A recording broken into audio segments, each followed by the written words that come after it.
अब हम यही ऐसी ही बात गीता के इस 37वें, 40वें और 41वें श्लोक में भी बताई गई कि भगवान कृष्ण जो हैं वो अर्जुन को कह रहे हैं कि तुम्हें निश्चयात्मक बुद्धि सीखनी है, तुम्हें संकल्प करना सीखना है कि जो एक वीर पुरुष होता है, जो एक आत्मज्ञानी पुरुष होता है, वो कैसा होता है। तो वो ये बता रहे हैं कि जो एक वीर पुरुष होता है वो एक कुरुक्षेत्र जैसे हमारे घर में, हमारे जीवन में हमेशा हर क्षण हम एक कुरुक्षेत्र के मैदान में हैं। कुरुक्षेत्र में हम क्या करते हैं कि हर क्षण हम एक निश्चय करते हैं, हम एक निश्चयात्मक बुद्धि के हिसाब से निर्णय लेते हैं। हर क्षण हमें निर्णय लेना होता है कि हम ये करें या वो करें, हम ये बोले या ये बोले। एक निश्चयात्मक बुद्धि के अनुसार आपको निर्णय लेना चाहिए। वो कहते हैं कि जब हम इस धरती पे आते हैं तो आप समझिए कि इस धरती पे आते ही जिस परिवार में आप आते हैं तो आप एक कुरुक्षेत्र के मैदान में हैं और आपको निश्चयात्मक बुद्धि, निर्णय लेना, संकल्प करना आपको आना चाहिए।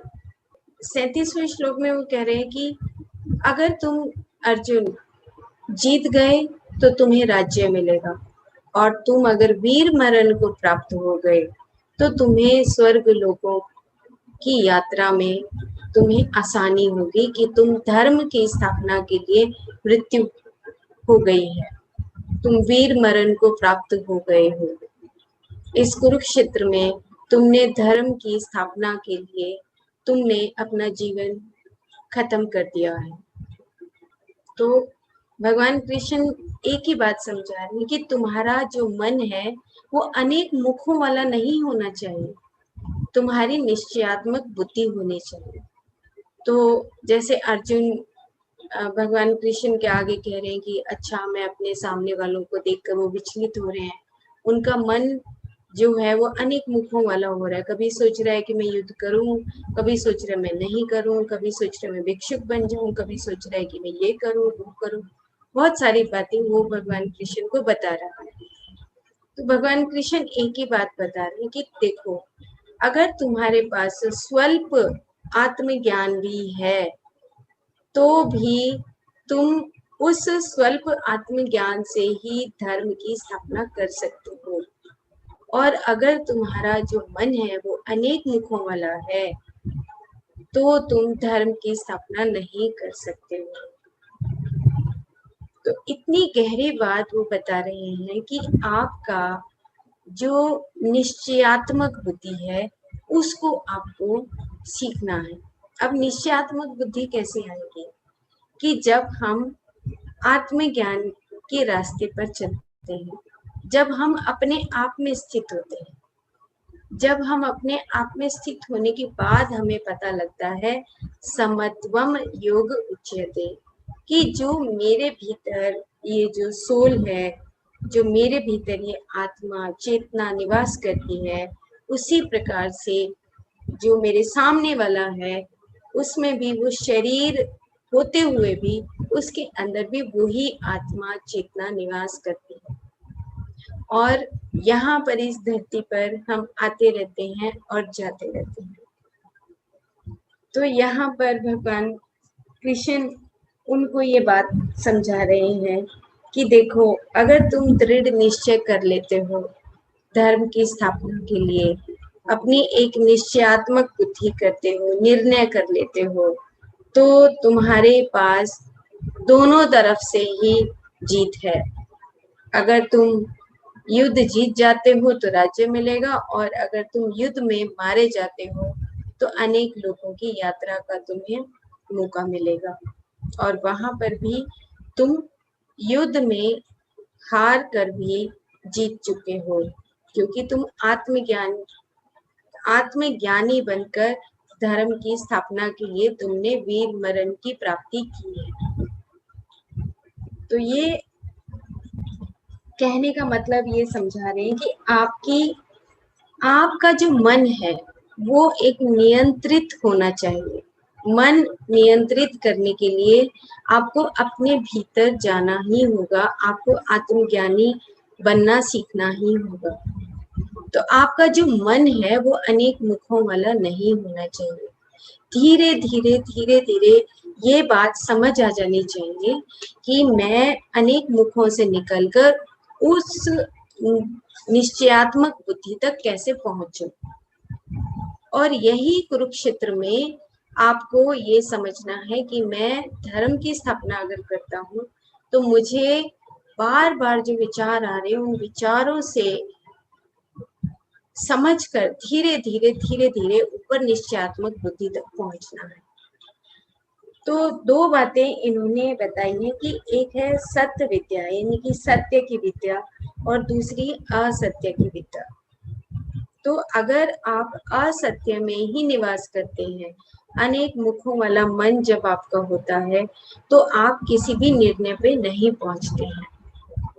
और अगर आपकी स्वल्प सत्य विद्या भी है तो आप धर्म के रास्ते पर ही जाएंगे, आपको उसमें लाभ ही लाभ होगा। आपको ये पता है कि मैं अगर सत्य विद्या का कर्म कर रहा हूँ तो उस कर्म का आगे जो मुझे अगर फल भी मिलता है तो उसमें भी कोई चिंता नहीं है। आप निडर होकर सत्य विद्या से आप वो काम अगर करते हैं तब निश्चयात्मक बुद्धि के हिसाब से। तो उन्होंने यहाँ पर इसी बात को जोर देते हुए कहा है कि जब हम इस धरती पर आ जाते हैं, और कृषि वर्ड यूज किया है, कृषि का मतलब यत्न करते रहो, प्रयत्न करते रहो, लगातार कर्म करते रहो। कि जो इस धरती पर मनुष्य आता है उसको लगातार अपने कर्म करते रहने चाहिए ताकि आप अपने कर्मों में कुशलता को प्राप्त हो जाओ, और तभी आप अपने अनेक मुखों से हटकर एक निश्चयात्मक बुद्धि तक पहुंच जाएंगे।